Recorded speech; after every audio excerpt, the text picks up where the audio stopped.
So now tell me about preaching mentors. Who were and are preaching mentors for you? Clearly, my father, learning and listening to him, which is crazy because he never had a seminary education, but he just had a passion for preaching the Word of God. And I can remember his sermons to this day, learning to live with the things you can't change, unfinished business. Like, I hear those sermons because he preached them all the time. He had about 5 sermons, and I heard all of them multiple times, and I love them.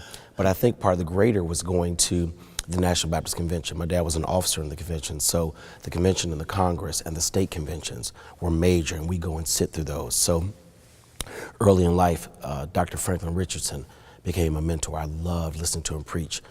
Despite all the controversy, I loved listening to Dr. Henry Lyons, and just that melodic voice that he had. And I fell in love with hooping, even though I couldn't do it, So I'd go to late night, which is a passion of mine, learning preaching, sitting at the feet and watching all these great preachers, coming out of Houston. When I thought about A.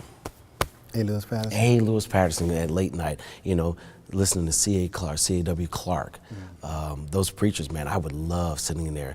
So my mentors were more from a distance. The hands-on one was my father, Dr. George Wattles in Chicago, and then Dr. Franklin Richardson had and still has a tremendous impact upon my life. And as I've grown, I was able to incorporate some women in that circle who began to impact me. So, I think about like a Zena Jacques, who I went to seminary with, and her voice, and how it began to train me. Carolyn Knight came into my world through Marcus Cosby. And I gotta say, not a mentor, but there's something positive about having that friendship.